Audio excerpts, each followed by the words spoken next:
Now, please don't worry about the dogs that are barking outside. I hope that they don't interfere so much with our video, but it simply means that we have a very tight security outside.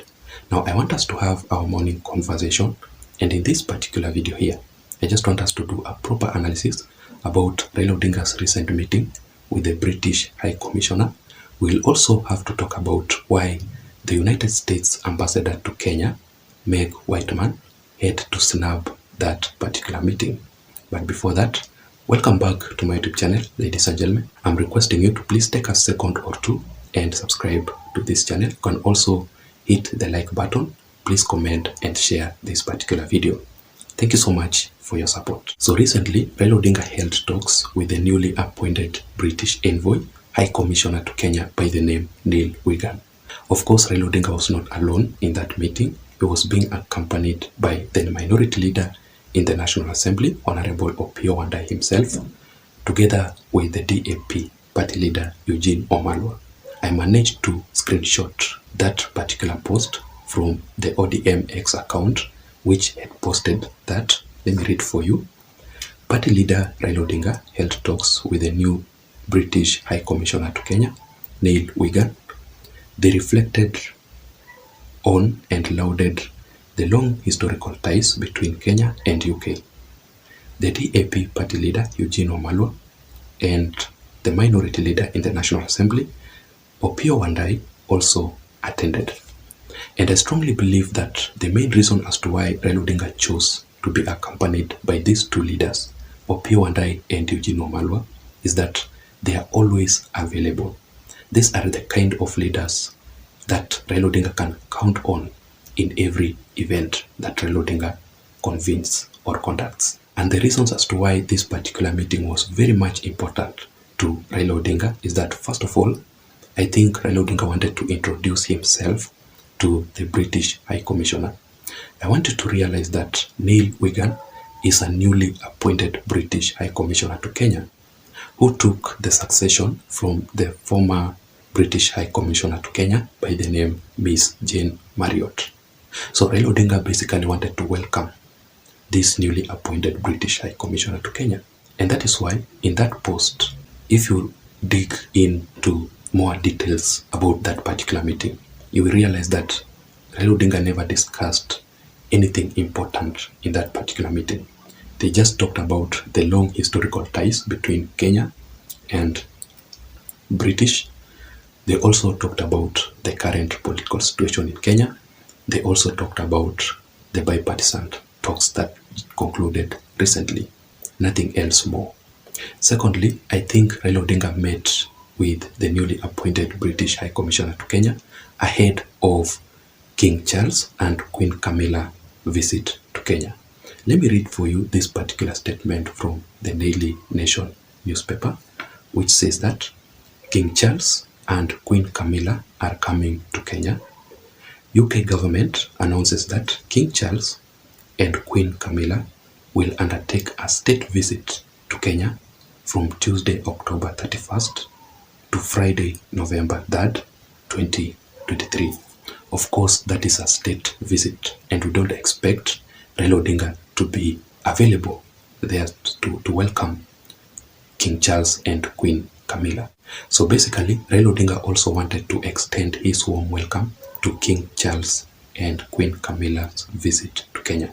And that is why in a certain statement which says that I am delighted to welcome the Majesties to Kenya later this month, celebrating the UK-Kenya partnership. And also thirdly, Raila Odinga has always been so interested with the UK. And that is why he has made several trips to the UK. If you ask me, Raila Odinga has never been in good terms with the US. And if you ask any Azimio supporter, they will definitely tell you this, that the United States had something to do with President William Ruto's win in the previous 2022 general elections. Up to date, there's no Azimio supporter who can simply accept that William Ruto defeated Raila Odinga. They strongly believe that there were forces behind William Ruto's win in the previous 2022 general elections, and the US being part of the forces that made William Ruto to become the president of the Republic of Kenya. But as I was doing my own research concerning this particular meeting between Raila Odinga and the British High Commissioner to Kenya, I came across this particular comment, or rather the post, from this guy called Brian Mutiga, who asked this question: when is Raila Odinga meeting the American ambassador, or he only meets the ones that support him? If I may ask you that question, why do you think Raila Odinga has never met with the US ambassador to Kenya, Meg Whiteman? The answers are very simple. First of all, Raila Odinga has never been in good terms with Meg Whiteman. And that is why I strongly believe that even if Raila Odinga convenes a meeting with Meg Whiteman, she will definitely snap that particular meeting. And the main reason for the fallout between Raila Odinga and Meg Whiteman is this. First of all, remember when Meg Whiteman came out clean to say that President William Ruto won the previous 2022 general elections and he defeated Raila Amolo Odinga. Secondly, Meg Whiteman also made a statement saying that the previous 2022 general elections was free and fair, and Kenya has never ever conducted an election like that one before. It made history in the Republic of Kenya.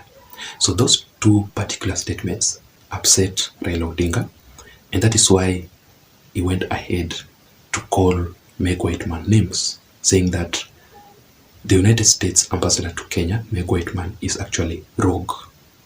So that was their reasons for their fallout.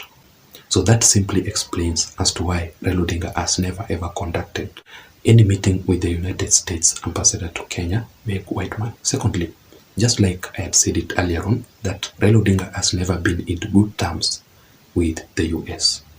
Raila Odinga strongly believes that for the longest period of time in his political history, the United States have never wanted him to become the president of the Republic of Kenya. The US has never wanted Raila Odinga to leave this country. That is according to Raila Odinga's beliefs and Azimio supporters or Raila Odinga's fanatical fans. That is what they always believe. So that is it, ladies and gentlemen. I don't know what you think. Let me hear your thoughts on the comment section below. What do you think about this particular meeting between Raila Odinga and the British and the newly appointed British Envoy High Commissioner to Kenya? Thank you so much for watching. Thank you so much for listening. I don't have much. Until next time, my name is Jason, but please don't forget to subscribe. Bye bye.